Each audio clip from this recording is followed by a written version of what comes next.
I've been playing through Stardew Valley to perfection once again for the 1.6 update, and while that's going to be its own video, while I've been playing I got to rediscover a lot of the reasons why I enjoyed the game in the first place, along with discovering some new things I love about the game, whether it was added in the new update or not. I just thought I'd share some of those things, both as a way to maybe persuade people on the fence about getting the game, or just to gush a bit. Warning, there will be 1.6 spoilers. I'm not really sure if I could make a video like this while avoiding them. So I played through on controller, as opposed to the mouse and keyboard I usually play on, just to see what it's like. And I want to point out how nice the vibration feature is, especially for fishing. After you've cast your line, you need to wait for the exclamation point and the sound cue to hook the fish. But I learned that the controller will vibrate a little. Now it may sound like the smallest little unimportant detail, but I loved it. For part of the time I was playing, I was riding on a train. It was very loud, I couldn't hear the game. And being able to look out at the scenery while waiting for a fish to bite was really nice. Even when I wasn't on the train, I tend to watch things in the background while I play, and I was able to pay attention to those a little bit more instead of staring at the game waiting for a fish to bite. It's not really the most exciting part of the game. I love that there's lists for absolutely everything. I am a completionist when it comes to games, and having a beautiful organized list for pretty much every single category of item in the game is like heaven. Like, clearly it's good for tracking progress towards perfection, but it also proves authenticity of challenge runs. Say you beat the game without fishing, you're gonna look at the fishing collection page and see that there's no fish caught. Only sold fiber on your way to perfection, it's gonna be the only thing listed. It's just neat. Kinda building off of the last point, I just like this game's menu. And before you judge, let me show you some other pause menus. Here's Destiny 2. Here's Elden Ring, it's a lot of stats, and here's Tears of the Kingdom. In so many other games, I feel so overwhelmed when I open the pause menu. It's like an easy to read menu is rare nowadays. It's like a lost art. Don't make me scroll through a ton of items, give me a nice grid. Don't use a bunch of icons I'm going to forget the meaning of. Tell me what the icons mean. Scrolling over any item gives you a description. Things have titles showing you what they are. It's good. One complaint that a lot of people had is that once you reach year 2 or so, you start to see a lot of repeating dialogue. The characters only had so much to say. That has completely changed in 1.6, and not just because they have more lines. They have a lot of context-sensitive lines too. So for instance, after I reeled in the crimson fish, one of the legendary fish, Alex said I must be pretty strong to catch a fish that big, and Willie congratulates me. There's little fun acknowledgements like this all over the game, including when you get married. Jazz talks about how she wants to get married someday. Vincent laments that you took away Sam if you marry him. Alex admits he's a little jealous if you marry Haley. There's tons of these, and that, combined with everyone having unique gift reactions to certain items, and the brand new dialogue lines for all the festivals in year 2, the characters feel a lot more real. So with most things in the game, like farming or foraging, you just plan to do something and then you do it. There's not too many areas for mechanical skill expression outside of the mines. But now, there's the advanced iridium rod and a ton of new types of bait, which changes the game. There's so many builds for fishing now, I almost have more fun choosing what bobbers and bait to bring than I do actually fishing. You can do like a full Weenie Hut Jr. build. Watch this. I have this seafoam pudding. I have deluxe bait, which increases the size of the bar, and 2 cork bobbers. Check out how big this fishing bar is going to be. That's wild. That's almost half of the entire bar.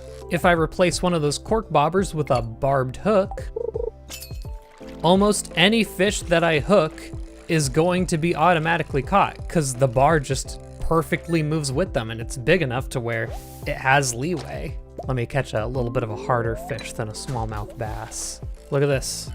Don't have to do a thing. I just essentially skip the fishing minigame. It's free. Or you could go pure risky. Add some challenge bait and a quality bobber. And now if you manage to pull off a perfect catch, you'll get 3 iridium quality fish every single time. Or you could use a mix of any of these strategies, and there's probably things I haven't even thought of before. I had a lot of fun figuring out how I could exploit the extended family quest as much as possible.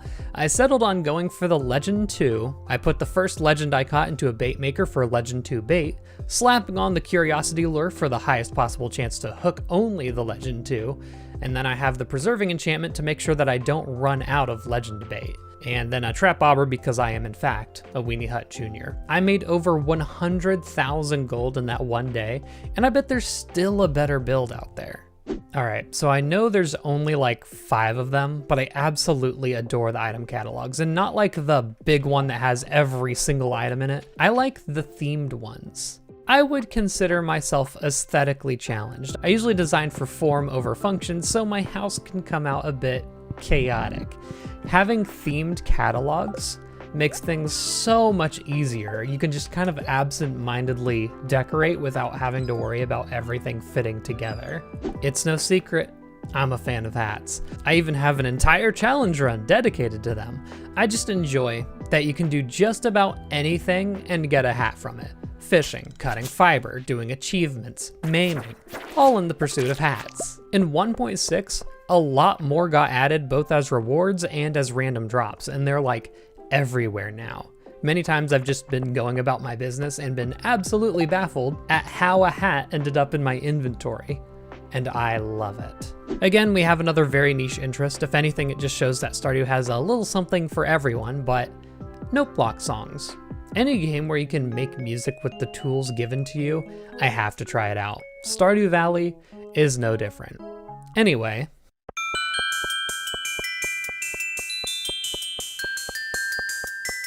so this next point is one that I didn't figure out while playing the game. It's one that I kind of known about because I'm a content creator, and that's the community. Yeah, I know that's a little bit cliche, but listen. Being a content creator, I get a very specific insight on what strangers act like in a public forum. I see all of the comments that get auto-flagged by YouTube, and I can see a clear line when I cover something like Pokemon or Minecraft compared to when I cover Stardew Valley, or even when I just look at other people's comments. We can pontificate all day on why this is. Perhaps an older general player base, the calm nature of the game attracting calm people, whatever it may be. Comment sections are usually pretty good. We get to skirt around all of the old games are better and one of the devs stole breast milk from the company fridge, issues that other games have, and I, for one, enjoy that. Outside of a major uh-oh, you will pretty much never miss out on anything except in specific situations.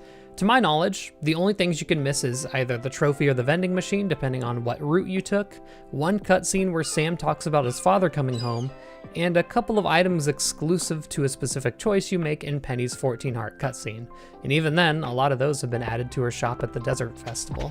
A lot of people have FOMO when starting out the game because they don't really know if there's a hard time limit or if making choices locks you out of other things. And I can't blame them because a lot of other games that are similar to Stardew Valley have that sort of setup. If you've spent enough time in specific Harvest Moon games, you will literally die of old age. Stardew Valley goes out of its way to make sure that everything loops. Events are yearly, you can divorce and marry someone if you really want to, lost items have fail-safes, and you can even wipe the memory of your divorced spouse if you don't like that they're a little bitter whenever they see you. And here's a little bit of a bonus 11th thing that I love about Stardew Valley. This next point has always been true, but it's even more true with some of the things that have been added in 1.6. You don't have to do anything. Everything in the game has a workaround. Don't want to collect everything for the community center? Pay for it in any way you want. Don't want to play the difficult fishing minigame at lower levels? Buy a fish pond and use it for experience to reach level 10. Almost every item in the game has multiple sources, mostly from the traveling cart, but now a lot of items can be found in mystery boxes as well. It's very telling that I was able to reach the very end of the game in my imperfection run without crafting, gaining friendship with anyone, or even gaining a single level in any skill. This game rewards doing anything your own way. Anyway, that's about it. This video didn't really have any specific theme. I just had a lot of random thoughts while I was playing through the game again and wanted to organize them into a neat video. And some of the things are probably very specific to me, but I hope you enjoyed the video regardless. Thank you for watching. I'll see you in the next one, and good night.